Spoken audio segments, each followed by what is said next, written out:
Hello, William here again. Approaching Christmas, but I've just got about time to get one small project out of the way before the big day. Now, the piece that I'm going to attempt this week has been inspired by Pat Carroll. In fact, if you look at the March 2018 copy of Woodturning magazine, you'll see that Pat produced some very detailed instructions on a pedestal bowl. Now, for this piece, Pat used some homegrown, if you want to call it that, Spalted Beech. I've got a couple of pieces of Spalted Beech I can use, which was quite wet until last summer and appears to have dried down to about 12%, which is absolutely fine for what I'm going to do. Now, the two pieces of Spalted Beech that I've got for this project are a little bit smaller than those that Pat used, so I've had to extrapolate the dimensions down by about 20%. Okay then, the first thing to do is to get the blank firmly mounted on a 100mm faceplate.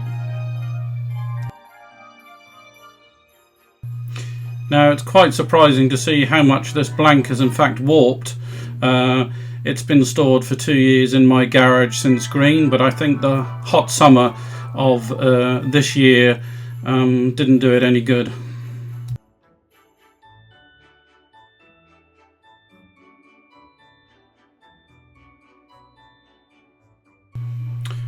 Okay, so this blank is obviously going to be the bowl part. So first of all, I need to mark out the recess where the pedestal is going to join the bowl. I'm going to use the same recess to grip it in the chuck when I reverse it.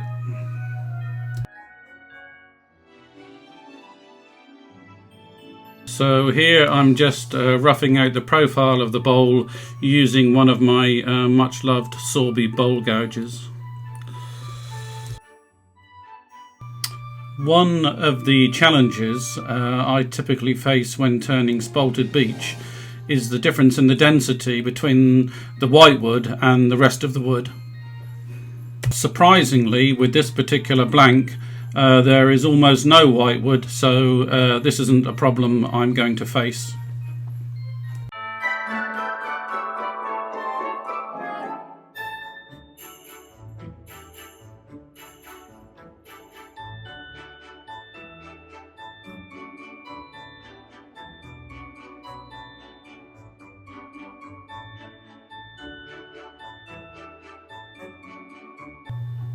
Having got the profile correct for the outside of the bowl, I can now get to work on the abrasives down to 240 grit.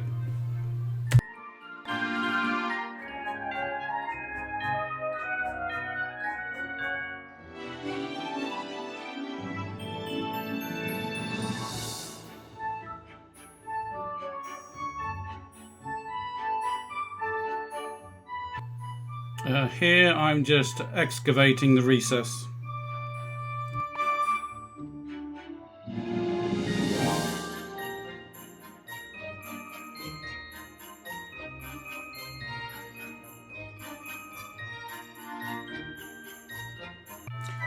Now at this stage I can finish the outside of the bowl, which is going to be my default finish of sanding sealer, a Yorkshire grit Microfine and Hampshire Sheen high gloss.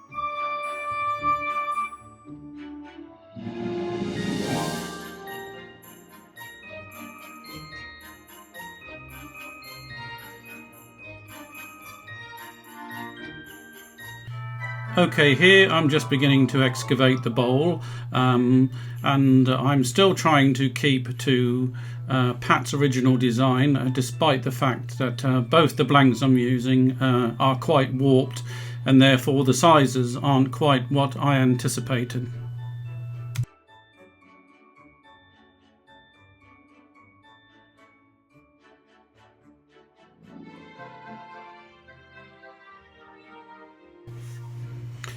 Now I'm going to put some texture on the rim of this bowl using the Sorby mini texturing tool. I really have no idea what I'm doing at this stage, but I'm not looking for any pattern or anything, just some texture.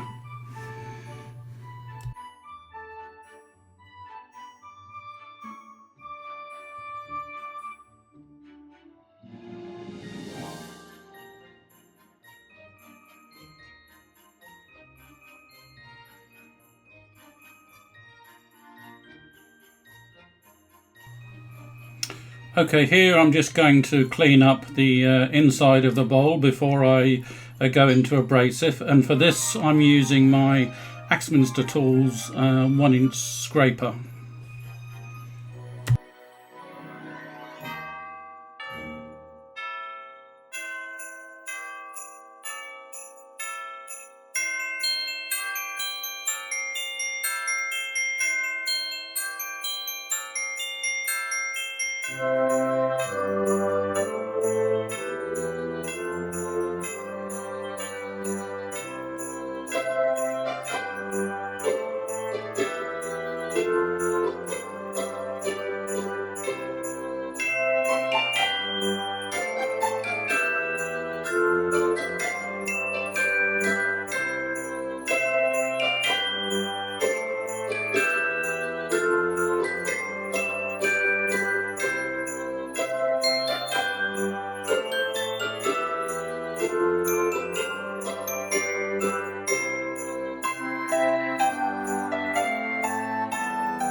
Okay, I'm just masking up the rim here before I apply the Ebonising lacquer.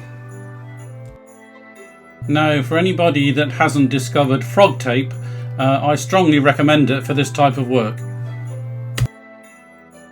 Now, rather than spraying the Ebonising lacquer from the can, I'm going to try spraying it into the cap and then using a piece of sponge to apply it.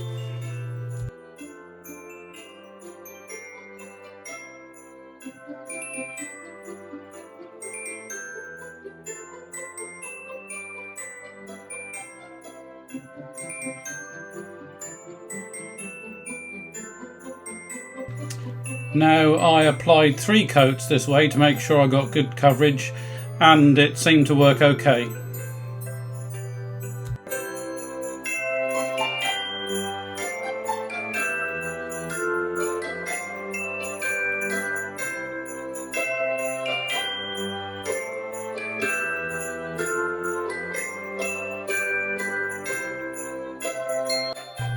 Okay, so I'm just mounting up the smaller blank here, which will form the pedestal.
Okay, here I'm just profiling the pedestal base out in accordance with Pat's instructions, although I'm about 7mm short in height than what I should be, even with the extrapolated sizes.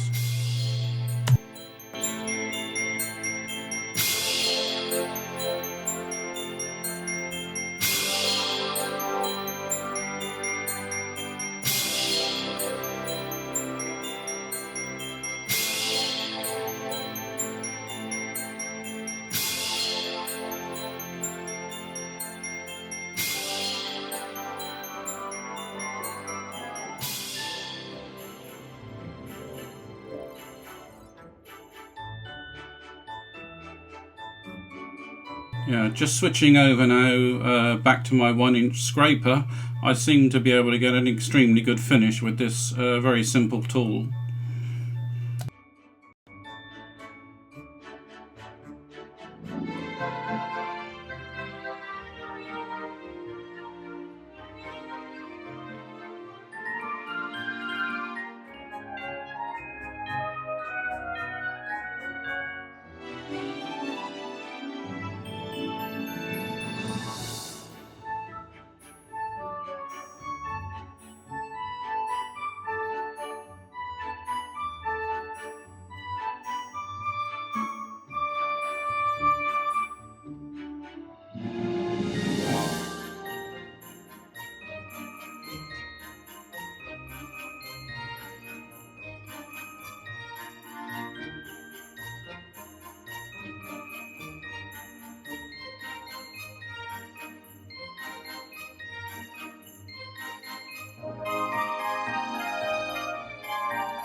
Okay, from here on I just need to finish off the pedestal with some sanding sealer and some polish, and then ensure that the base still fits the bowl before I turn it around and finish the base of the pedestal.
Okay, so there we have it then, one pedestal bowl in Spalted Beech. I have to say that I'm more than content with the outcome, which is unusual for me, and it even looks quite like Pat's original. Now, I will accept some criticism for not necessarily doing things in a logical order, and if I did it again, which I probably will because I do like this, I would do things slightly differently. So thanks again to Pat Carroll for providing the inspiration and the article in Woodturning magazine from last March, which inspired me to do this. So lastly, I'd like to take this opportunity to thank all my viewers and all the constructive comments and sometimes criticism I've received over the past year, and I do try at least to answer all of the queries that are put on the videos. And I'd like to take this opportunity to wish you all a very happy and Merry Christmas and a very healthy and prosperous 2019.